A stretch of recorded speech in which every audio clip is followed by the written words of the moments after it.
supervisor at the Pearl, and Joel Hernandez, who is a caregiver specialist at the same outfit. And so today we are fortunate to hear their expertise and their insights on how to meet the needs of our elders.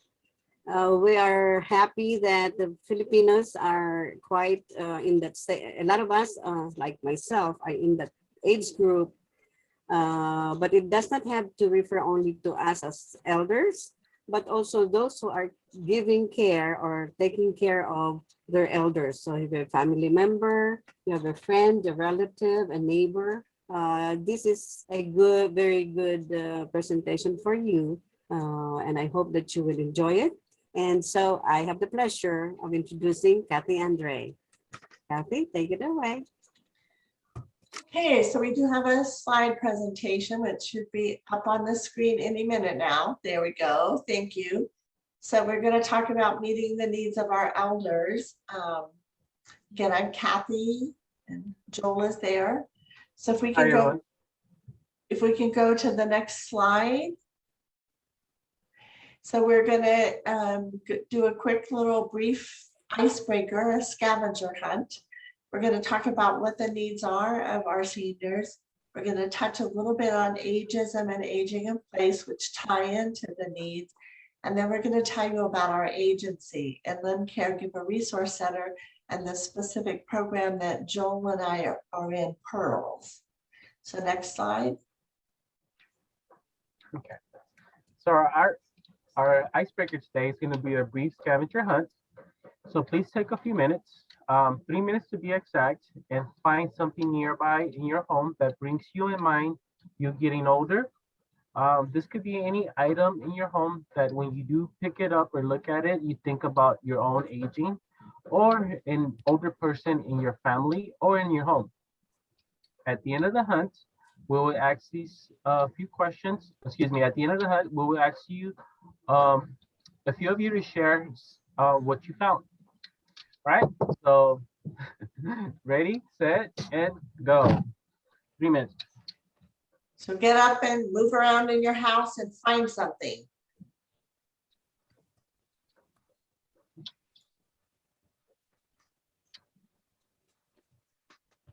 Something that reminds you or makes you think of getting older, growing older, or something that makes you think or remind you of an older family member, which is something related to aging, whether it's your own aging or that of a family member. So I'm going to do that myself.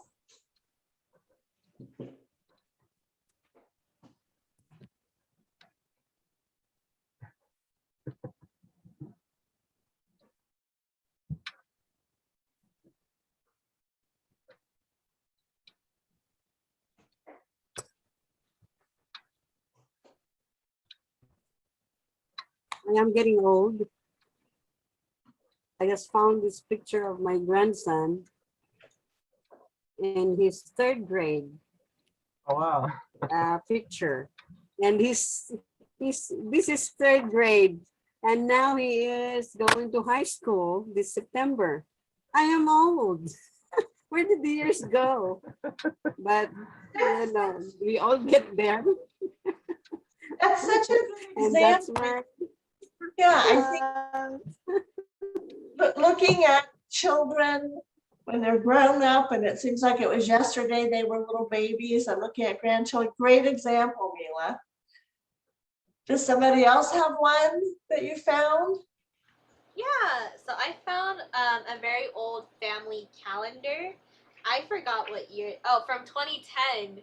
And so these are all my cousins and myself and my sibling, where we were just shy of puberty. I think we were all in like not 6 to 10 at least, and that reminds me of growing old because I'm just like, wow, look at all my cousins. We're all getting married. We all have our own children. We're going into college. And then we also have like our other younger cousins who are graduating from high school. And I'm like, yo, where did the years go? Oh my God. So It really true. does fly. Yeah. Anybody else?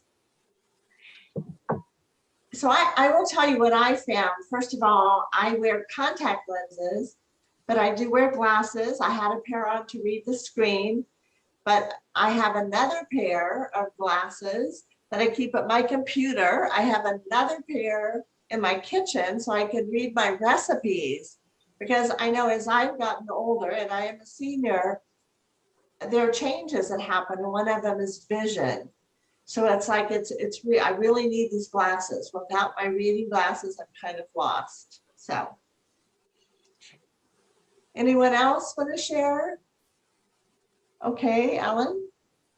So I guess there's a particular, I wouldn't say it's the exact item, but it's a particular item that I think of an older person in my family, and I think about my own grandmother, and I know that she loves to wear timeless jewelry. So I kind of picked up, oh, you can't see it, but earrings, because I know my grandma loves to wear bold earrings and bold jewelry. So I look at this and I automatically think of her and timeless. I would say her timeless style. I would like to say so. Yeah, this is the item and the person I think of. Great. That's a good one too. I like this. Okay. I'll go next. Okay. So we have this blood pressure monitor, which is in our family room. Just a reminder for my husband and I to check our blood pressure from time to time, and to make sure that we're staying healthy and keeping up and not overindulging on things that would increase our blood pressure. So anyway, that's just one of those reminder things. So Yes. And in our younger years, we really didn't have to worry about that. But as we grow older, our body changes. And yes, yeah. well, yeah, I think even before we had it, but then it's like, it's put away, we take it out and then just take it. Well, now it's just in a place where, we see it every day. So it's a reminder that we have to check it. And it's like somewhere convenient. So there's no excuse of having to look for it, unbox it. It's just next to a recliner so that you can sit down and take your blood pressure. So there's no excuse, Yeah. Good. Okay. Well, this has been fun. Joel, did you have one? Well, I was just gonna say that's really smart because I'm kind of person that's out of sight, out of mind. So if I don't see it, the chances are I will forget about it. Yeah. I don't know if you're able to see this. So I got like a Vicks smoothing cream for the aches and pains. And as you notice, it's just about almost out of it. So I definitely have been putting used to this. I do feel getting older as time goes on. You get older. Okay. So I think that's everyone. So let's go on to the next slide. So in preparing for this, I did a little research online. I mean, I believe I know a lot about the needs just because of my work and getting older myself. But so I found this study. It was a year-long study on what adults 65 and older really want and need in life. And what they came up with, what they found was love, vitality, work, and friendship. So those things we'll talk a little bit more later on, but I certainly agreed with that. So the study had like more than 250 older adults in 15 different workshops across the country. And the writers, the people who did the report said they want the same things they've always wanted, the same things you and I want. So just because people grow older, that doesn't necessarily mean what they want or their basic needs have changed. So they want to love and be loved, to feel useful and help others, to have friends and belong, to get out of bed and feel the thrill of being alive. It also said, it talked about older people don't define their lives by decline and decay, and neither should we. And unfortunately, I think that's often what we do. So it's time to reconsider old ways of thinking about seniors and recognize the beauty and vitality of our later years. So next slide. So Joel and I are going to go through 6 areas of life that also represent areas of need that we all have, which really tie in with that report that I just talked about. And we talk with our seniors and with our family caregivers about that our quality of life depends on how well we meet these needs. So Joel, you want to start there? Sure. So there are 6 areas of life, one of which is physical. That means sleeping, sleep, physical activities, exercise, healthcare, nutrition, and relaxations. Now, as we get older, sometimes sleep kind of breaks down. We don't end up being able to sleep the whole full 8 hours. Sometimes it's broken up during the day. Physical activities could be just a little bit of, getting the blood flowing. It could be something as simple as just, walking around your block or walking to the mailbox. So there's different other needs. Moving on a little bit will be social, will be hobbies, contact with friends, organization, memberships, you belonging into a club or any membership, just socializing with them, volunteering, and developing new relationships. Another one is family, the quality of time, participating in family activities, family meetings, sharing time with your family, and sometimes even new family. As we get older, sometimes we embrace other members that are not necessarily blood relatives, but it could be friends, it could be neighbors, that they become, in effect, more like family within time. I just want to mention, so these 3, going back to the physical, the healthcare. So I just think we all have seen so clearly in this past year with the pandemic, the need for healthcare, especially for our elders and our elders who have healthcare needs, the importance of healthcare, and yet the fact that it's not always there for the people who need it the most. So when we look at these needs, and we have a few more to go over, we look at, with pearls, we want our seniors to, go after and try to meet these needs, but sometimes they're not able to do that. And family members who are caring for them are in there working with their elder to help meet those needs. So the next slide. So again, the quality of life depends on how well we meet these needs. And again, we heard earlier that seniors really want quality of life.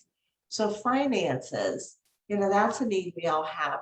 We want to have adequate finances to meet our needs, to be able to pay our rent or our mortgage and food to eat. Managing money, especially if we don't have a lot, that can be tricky. And then many seniors are still working. So job and employment, or some way to bring in the finances. And then one that Joel and I talked about and we added on here are scams. I think there have always been scams directed towards seniors, but recently there are even more. And I just think they're despicable, but they're out there calling people on the phone, going after seniors. There's that recent scam about, going after grandparents. So I'm your grandson, I'm in Mexico, I need money, or just all kinds of scams out there. But, obviously finances is an important need. And if I may just add, it's something that definitely you really want to watch out for, because sometimes seniors don't have that much money, or even if they do, they have invested their whole lives and they have a nice little nest egg.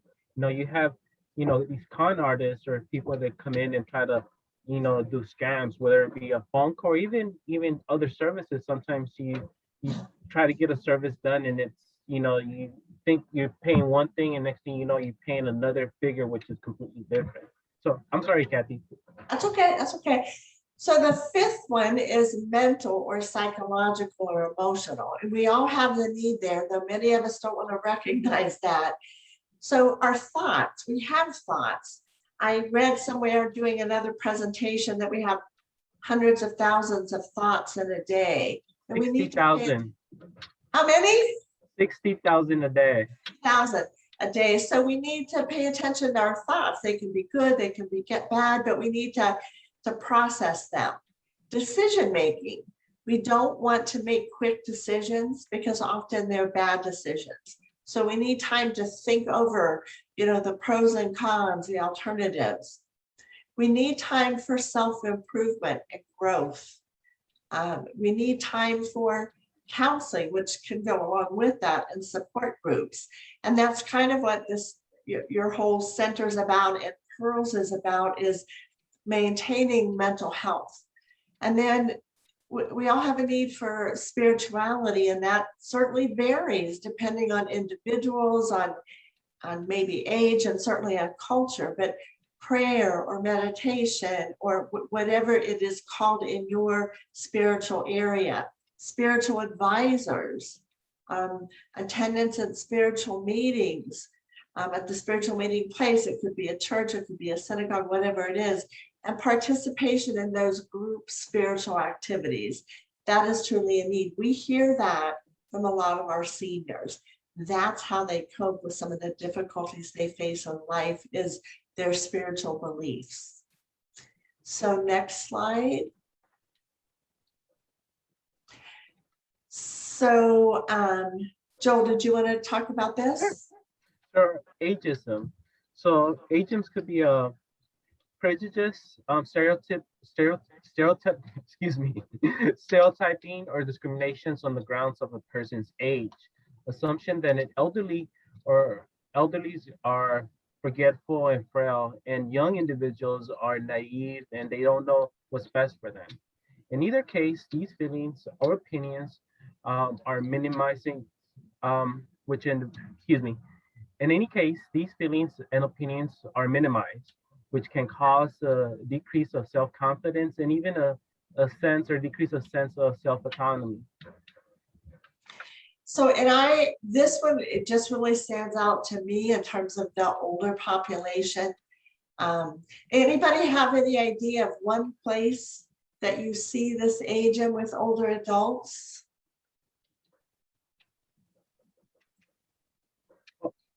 Because the place that, go ahead. The place that comes to mind for me that I've seen it, I hear about it from seniors, is in the medical profession, in the medical community, often going into a doctor's office. And I've heard from many seniors, a doctor just didn't listen to me. He doesn't think I know what I'm talking about. So it's clearly out there for older adults. And Joel, who's a little younger than me, maybe a lot younger, is going to talk about the younger population. No, I just wanted to comment that I think that all of us at one point in time could probably reflect on this. As we're getting older, I mean, as we grow up, when we're little kids, we always hear it's like, oh, you're too small, you're too young. Even sometimes when we start the workplace, sometimes we started at 18 years old, and we have individuals who are a lot older than us in their 20s, 30s, 40s, and they look at individuals who are much younger. You're like, oh, you don't know nothing, or how could you take orders from a kid where you're, 20 years, 30 years older than them? And it goes back and forth too as you get older. Sometimes, I have a client, who had was trying to. She's still active. She still wants to work, but she's having a hard time, a difficulty finding employment simply because of the age. They look at the age and they're like, oh no, you're a little bit too old for us, or whatever it is. So it goes both ways, and I think we could all, relate at one point in our life a little bit about this. Yeah, I just want to add to what Cathy mentioned about healthcare, because I work in healthcare setting. I think that this past year, especially, since a lot of the appointments moved to telehealth, how much ageism came out with regards to technology. And so, kind of just that whole assumption that, oh, hey, Zoom, we'll just set up that appointment without any regard that not all seniors are comfortable with technology, or kind of the other opposite, and like also assuming that, oh, well, no, they won't be able to handle technology. And so there's kind of like from both extreme to, you know, making assumptions that they can't handle the technology, to the other part of not doing anything to help them understand technology so that they can have access to the telehealth that they needed in order to get those appointments, especially during a pandemic. So I think around technology where ageism shows up, you know, because everything is built around youth, you know, with regards to the whole technology, you know, that we have today. Right, right. And, you know, I have to say, as a supervisor in Pearls, I'm just really proud of my staff like Joel and Dwayne and America, who are younger, who do understand technology better than me. They've been, I think, very patient with seniors who really want to do Zoom sessions, trying to help them understand that and be able to do that. So, yeah. Okay, well, thank you. Thank you. So let's go on to the next slide, please. So I want to talk about aging in place, and this is in my work with seniors and with caregivers, and in our Pearls program, we see this. Aging in place refers to a person living in the residence of their choice for as long as they are able and as they age. This includes being able to have whatever services or help they need that to help them maintain in this residence or place of their choice. The other thing I've heard from seniors and younger people too, but certainly seniors is the population we're working with, refers independence, to having their own choices and decision making over their own life. You know, it gives an aging adult autonomy, a sense of I'm in control, which is empowering and helps them feel more enjoyable about life. Research shows that older adults want to live as independently as possible. And that's probably what I see as one of the biggest needs of our elders. So we want to move on and talk about the agency that we work in our Pearls program. If anyone has any questions or comments about what we've covered, we'll get to them at the end of the presentation. So we're going to talk about how do we meet those needs and who is we. So we are part of the Inland Caregiver Resource Center, and specifically within the agency, Joel and I are from Pearls, which stands for Program to Encourage Active and Rewarding Lives for Seniors. So I'm going to talk about the agency, and then Joel will talk some about the program. So next slide, please.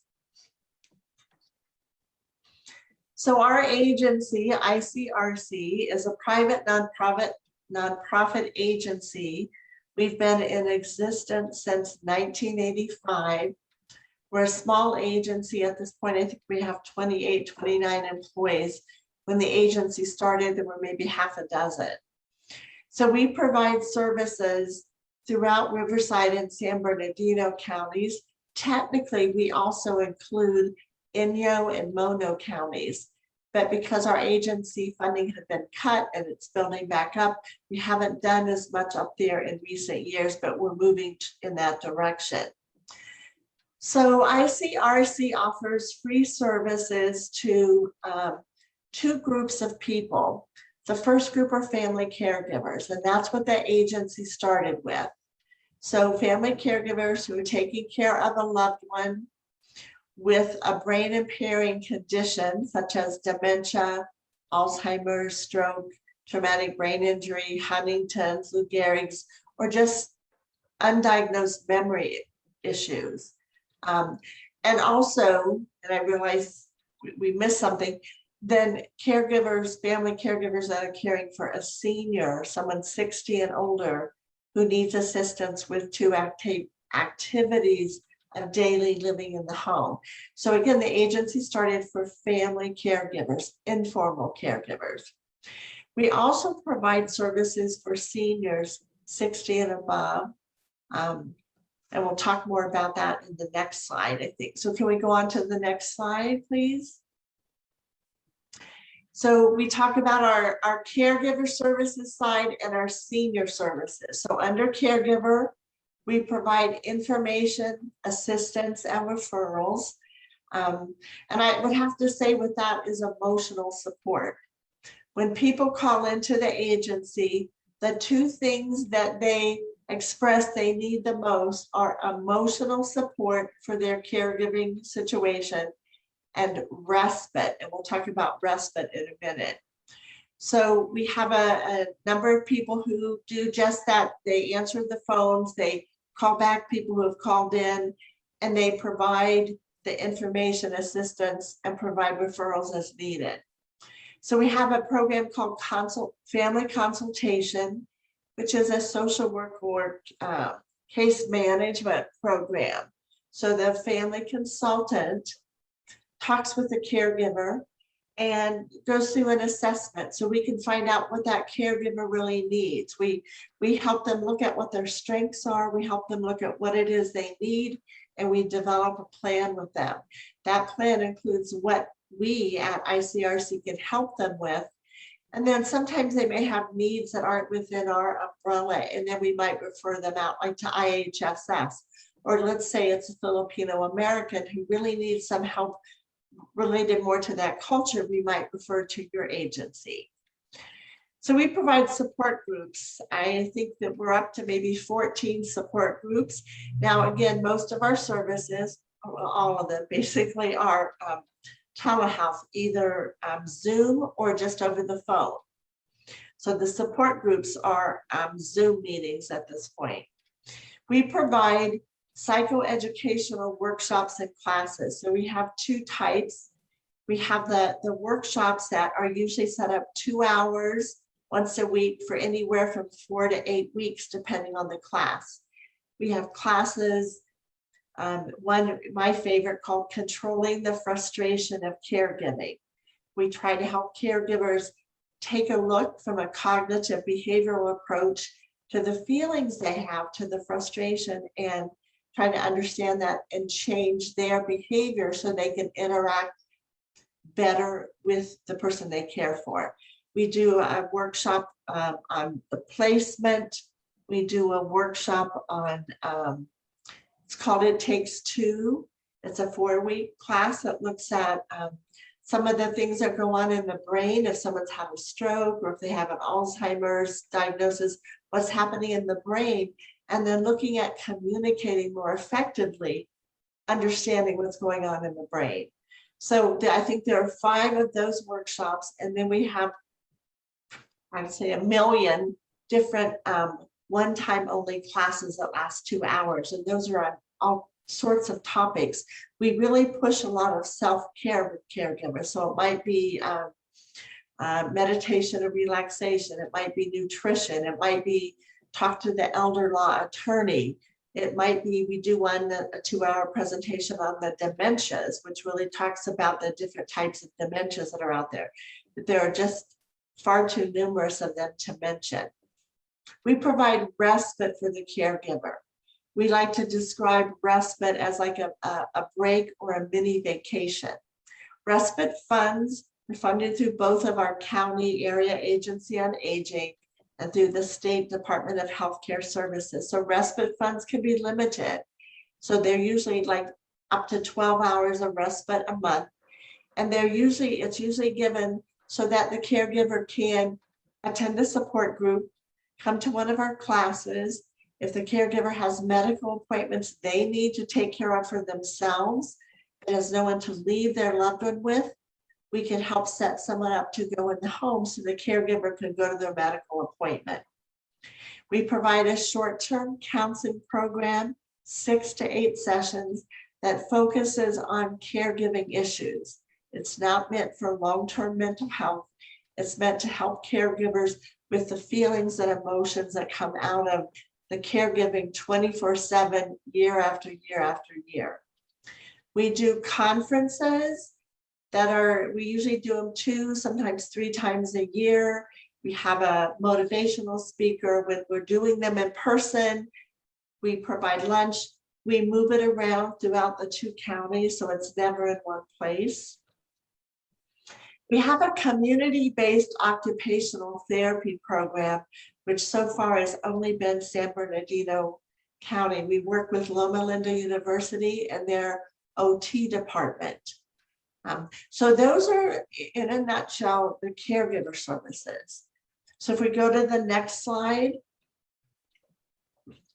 So the senior services are fewer.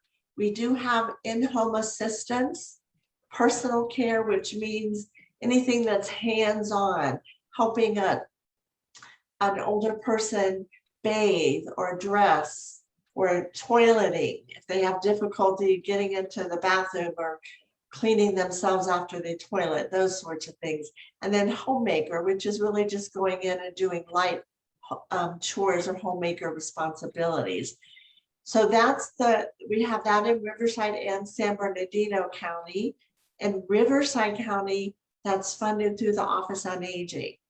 So that's the one thing that if someone wants, a person 60 and older wants that service, they have to first call Office on Aging and then they're referred to us.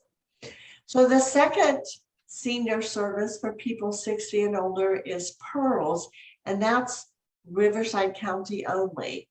And that's the program Joel and I are from, and Joel is going to talk about that now. So next slide. Kathy, excuse me. Yeah. You asked me to remind you about a couple of things. Should I go ahead and go over them? About the Riverside and San Bernardino? No, I think we're okay. We need to move on with our time. So thanks though, Joel. So Pearls, that's my part. Yeah. So Pearls is a program to encourage active rewarding life for seniors. It's an acronym that stands for that.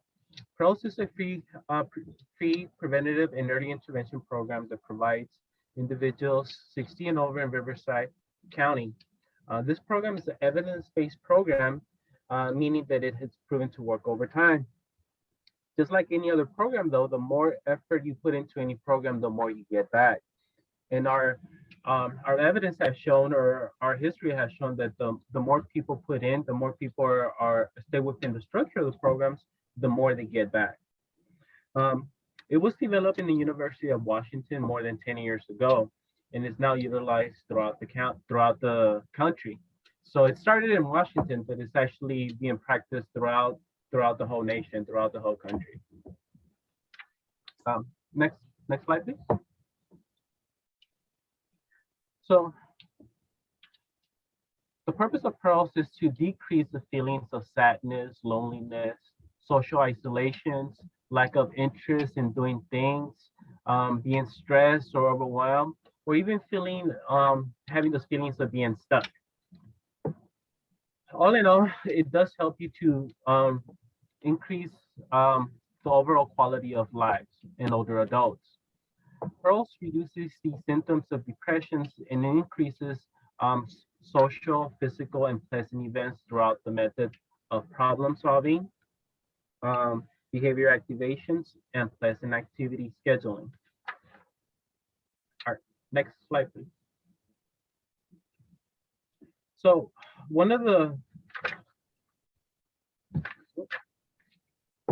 things that we teach in Pearls is problem solving. And what problem solving is, it's symptoms. Sometimes symptoms of depressions are often caused by unresolved problems in life. That's actually a research that was done at the University of Washington when they first developed this program. They found out that sometimes individuals, and particularly in this age populations, they just have unresolved problems. These could be obstacles, problems, difficulties. It could be even sometimes, and I hear this a lot, sometimes they have a new health conditions and they're just having a hard time navigating, doing the things they used to do, are not able to do because of the health conditions they have. These sometimes could be unresolved problems or difficulties. Overall, it's anything that gets in the way of someone's feeling good about themselves.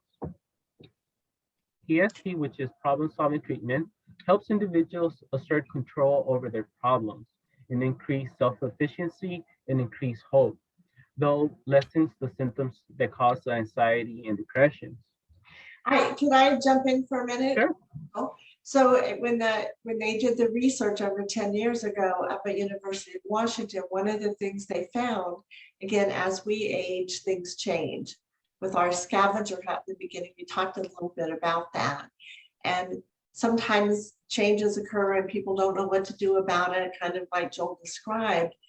And they just kind of put off or don't do anything. And then another change or struggle or difficulty comes up and they don't know what to do about it. And those, we call them problems, but they, it's challenges, all those different words, they tend to snowball to the point that a person then like freezes. They don't do anything. They don't do the activities they used to enjoy. They don't do exercise. They don't do the socialization that they used to do. So they developed this program. And again, because it's evidence-based, over time, they proved with seniors, people 65 and older, this program helps to change that to where people, as Joel said, exert control over those problems and feel better in life. So I'm sorry, Joel. No, that's fine. One example I always like to say is sometimes, a lot of times actually, when you're having, again, it could be an obstacle, a problem, an issue, something that just getting in the way, you're feeling well, but you don't know how to be able to solve or overcome this problem or difficulty. A lot of times, what happens is that people just put it to the side, since they're not able to deal with it, they put it to the side. Unfortunately, these problems or obstacles, they never go away. And after time, they start to weigh down on people. And that's how you start experiencing these symptoms or these early symptoms of depressive symptoms. But learning this skill, actually, and I call it, it's kind of like a life skill. By learning this skill, it can help you to deal with whatever life throws at you. Sometimes, life throws these curveballs that you don't know how to deal with these problems. But learning how to be able to problem solve is a skill that's going to help you to deal with the issues that you may be dealing here and now. But it also can help you with whatever issues or life throws at you. You'll be a little bit better equipped to be able to overcome or figure out how to overcome these problems or obstacles. So next slide. So behavior activations. When someone is anxious or depressed, they often withdraw from the usual pleasant social or physical activities. A lot of times, the things that people find joyful, they find entertaining, or that they enjoy doing, sometimes when they become at that point where they're just feeling down, they kind of lose interest. They no longer find it intriguing or interested in them to do. So with behavior activations help individuals to reestablish these healthy routines and increase the positive experience and overcome the avoidance patterns. Activations leads to improve the mood and better functioning. Again, our research have shown that by actually doing some of these, getting out there and getting back in the role of things, you do feel better. The quality of life does improve, and sometimes these symptoms of these present symptoms kind of reduce or go down. And again, because it's really hard to sometimes people to get back into it, we encourage our participants to come into a program to set time aside to do these behavior activations. What's that saying? You fake it until you make it. Well, you keep on doing the things that you, at least at one point, you used to find joyful. After a while, you kind of adapt to it, and it becomes, you get back into the regular healthy routine of things. Next slide. So Pearls enrollments. Again, Pearls is a free in-home based program that consists of 6 to 8 visits, and it starts weekly, then bi-weekly, and then monthly. Now I say this is home-based program. It is home-based when initially started, and actually right at the bottom where it says currently Pearls is being done virtually. So we're still doing these sessions virtually at this point. However, when we first started, it was in home. So we would meet the clients in their community or in their home. So if they're not comfortable at home, it's somewhere in the community. But for the time being, we're still doing them virtually. Pearls is not therapy. Although it could be therapeutic, it is not therapy. Another thing that is sometimes being confused of is being kind of like case management. It's not necessarily case management either. Rather than um, rather than being case management, we kind of teach the participants to become their own advocates, to become their own social workers, so to speak, to be able to find these resources on themselves or find someone that could help them figure these resources as well. Um, Pearls does require a full client's participations.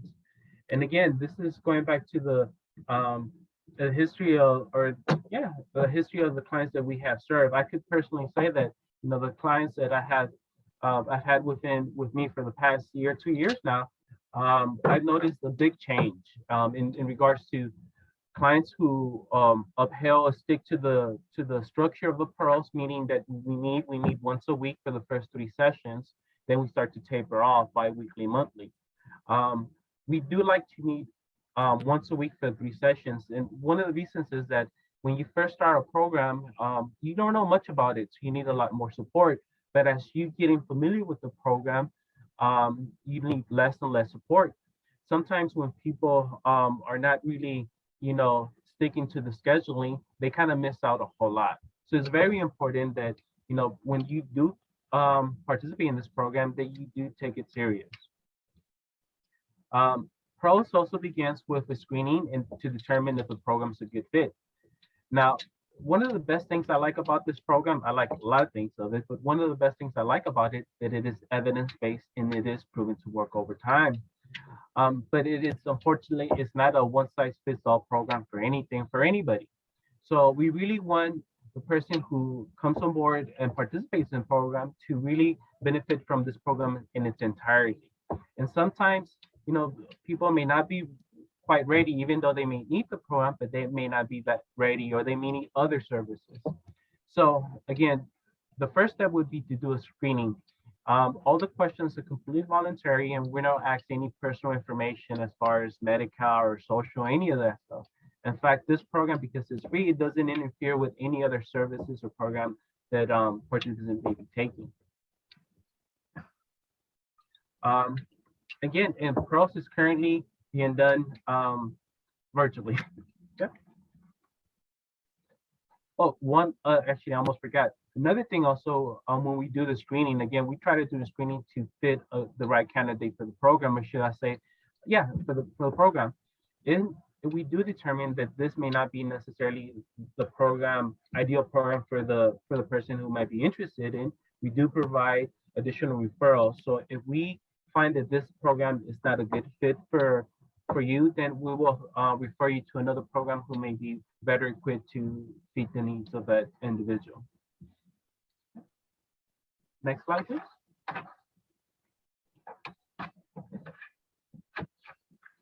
Kathy, I believe this one's yours. Okay, so connecting with our agency, with ICRC and Pearls, there are a number of ways you can do that. Many of the people that work in the community that might be referring a client, we do have a fax referral form, and you can fill that out and fax it back to us. But most people connect with us through our website, www.inlandcaregivers.org. And there's a place on there you select contact us and fill out some information and we get back to you. Or you can email directly to our Pearls program, pearls@inlandcaregivers.org, or you can call our 800 number, 800-675-6694. So we certainly welcome, and we're open to, we have openings, so we welcome people calling in either for our caregiver services or certainly for our Pearls program. So next slide. Yeah, so that's it. It's a lot of information. We could talk for hours about the agency and the program, but we never get that chance. So does anybody have any questions?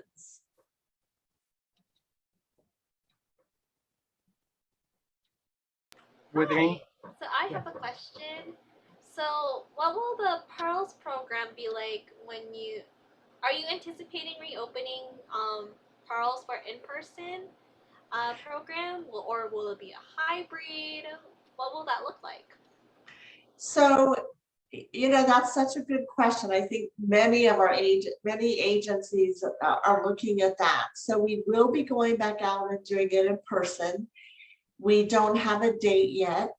Within our agency, we're trying to be very careful as we do that. We want to protect our employees. We want to protect our seniors. So we have to have some really good guidelines and things in place, and we're working on that. So I would think over the next few months. But the question or the comment you bring up about hybrid, yeah, it's interesting. Probably the only one good thing out of this whole pandemic is that we learned that we can accomplish a lot if we're not face-to-face, virtually. So we will probably continue to provide Pearls virtually for some people. But with that, we have to have the final approval from county behavioral health, the prevention and early intervention people, because the program is meant to be done face-to-face. The people that developed the program at University of Washington have been very supportive and helpful if we've done it over the phone and Zoom. So I'm sure we'll get the county's approval, but we still want, for the most part, to do it face-to-face. But maybe for people who don't want someone in their home, they're still concerned about that, or someone who lives so far out that it's difficult for us to get there, we would still look at doing it via phone or a Zoom platform. Thank you. And then there's another question in the chat from Julie.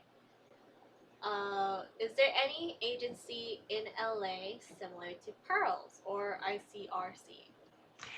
Actually, there is another Caregiver Resource Center. There are 11 of them throughout the state. So the one in LA is just called LACRC, Caregiver Resource Center. Off the top of my head, I don't have that number. If you go to our website, Inland Caregiver Resource Center, you should be able to get it, or you can just go online and Google LACRC, Caregiver Resource Center, but they have a very strong one in LA. As for Pearls, I'm not even sure if there's a Pearls program in LA. There's not one that's part of the Caregiver Resource Center. You know what, Joel and I could find that information and maybe email it to you all, and then you could pass it on or maybe put it on your Facebook. Would that work, Nico? Yep, that can work. Okay. And the Caregivers Resource Center in LA is actually located at the USC campus. And I wanted to touch a little bit on the previous questions. One of the things about with seniors is that it's the most at-risk populations. That's one of also another reasons that we really want to be careful, because we want to make sure that they're protected as well as us, but more so them, because they are a high-risk population.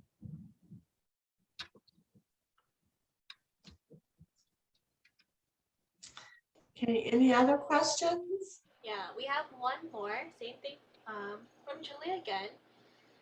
She says, for her father, who visits Julie from time to time, can he still get the same services when he's in Menifee? So I'm sorry, where does he, I didn't get the first part of that. Where does he come from? Where is he when he's not in Menifee, I guess? From LA, from Downey. Oh. I'm trying to remember how this goes. This has come up before. I think for the time that he's in Menifee, he can get the services here. And so let me back up. The caregiver services are not for the person who needs the help.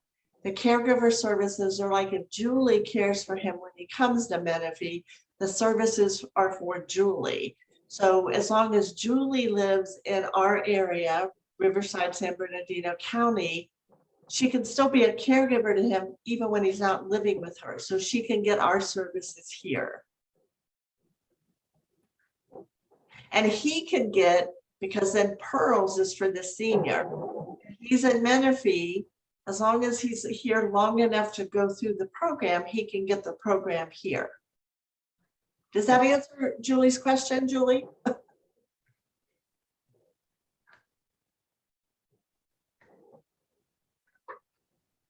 Okay. One Well, thing I'm not sure we said this before, but the services for Pearls is countywide. So it's throughout the whole Riverside. So that means, you know, from Corona all the way to, I don't know how far it goes up in the desert. So yeah, it's, you know, Western, Mid County and in the desert also. So it's throughout the whole Riverside County. so when I saw Julie's in the chat that she works in El Centro, but as a caregiver, we go by where the caregiver lives. So she would get our services because El Centro is in the San Diego Caregiver Resource Center area, but because Julie lives in Riverside County, she would get our caregiver services from here. So, well, I certainly want to thank the Filipino American Mental Health Resource Center for allowing us to come on to your meeting and talk about our agency of programs. We really appreciate that. And I want to thank the people who have been here to hear about services. I especially want to thank Julie for all her great questions. Thank you. Thank you so much, Cathy and Joel, and thank you for everyone attending. So Ellen, if I can just grab screen share for one bit, thank you so much. We're gonna open the floor up for anyone to have any community announcements, starting with the Inland Caregiver Resource Center. I'm showing off the website at the moment, and it will be recorded and documented for future stuff. I love this website. I love the makeup of your website. It's very easy to navigate than other like services websites I've ever seen. Gonna be honest. Good. Good. Thank you. I'm glad to hear that. Also, Cathy and Joel, do you want to just say anything about the website? Anything you want to say that's coming out of Pearls? Well, you know, we have a lot going on. I don't know every little thing, but if people go to the website, we're always doing classes and support groups. And because things are virtual now, caregivers in our area are able to be a part of the virtual services from all the caregiver resource centers. So, and you can usually find that on our website. So we provide X number of workshops and classes, but the like Family Caregiver Alliance in the Bay Area provides things. And because it's virtual, doesn't matter where you live within the state, you can still get onto those classes. All right. Thank you so much, Cathy. Does anyone else have like any community announcements, any events, anything you want to invite us to? Going once. I think we have so many things going on sometimes that it's hard to keep track of all of them. So I think the best guess would be to just check out our website. And thank you for the comment on our website. It's actually fairly new. We kind of redid a lot of things. So I'm glad to get some positive reviews for that. But yeah, you can look over resources, events, and so forth. We do have also a calendar also that we change. So some of our programs or classes change monthly as well. Oh, ooh, that's pretty cool. I'll use Outlook. Oh, I gotta figure out how to do that. Cool. Cool. So going once, going twice. Any other announcements that anybody want to share with us in this space? Awesome. We normally keep our presentations available to participants. Are we going to do the same thing for this? Are we gonna make it available for participants to come back to if they want more information or a repeat? Like I said, they want to go to the slides and read it for themselves. Are we still doing that, Nico? Can we do that? It's up to the approval of Cathy and Joel if they're willing and able to share their slide deck with us. We can obviously share our slide deck. Some of the community resources that we would like to share with you is that there is a specific Inland Social Crisis and Suicide hotline number. So instead of that can get you immediate resources and help if you're living in Riverside, as well as there is a free food distribution. I think that's happening every Thursday at 9 a.m. at 3847 Terracina Drive in Riverside County, 92506. Can you tell us like what site is that? Is that a church or? I'm not entirely sure this this is or where this is. I just know it was distributed by the Riverside University Health Systems and Behavioral Health, and so I usually keep all our resources. If you haven't been in our newsletter, if you haven't been subscribed to it, and so I know the phone number on here is 951-683-8466, and I'm assuming it's Small. a site of worship if they said to receive the blessing. I think they're doing social distancing. It's non-contact. They'll try to put all your needed groceries, meat, dairy, fresh fruits and veggies in the trunk of your car when resources run out. The address seems to be like a parking space by the county University Drive. Yeah, it's at the university area, and it's usually just like a park or a space where it's outside, it's outdoors. Cool. Okay, thank you. You're welcome. And so for our closing, as always, we always have our raffle. Ellen, if you can, are you still able to, Ellen, to drop our survey link in the chat? We always appreciate your feedback and how we can do better, how to make sure these are the type of topics that you would like to see. These are the type of resources you need help and assistance. You would like help and assistance from. And if you can stay tuned, we always make sure we are having, we take a picture. Picture. So, Tita Mila, did you want me to do the raffle or would you like to do the raffle?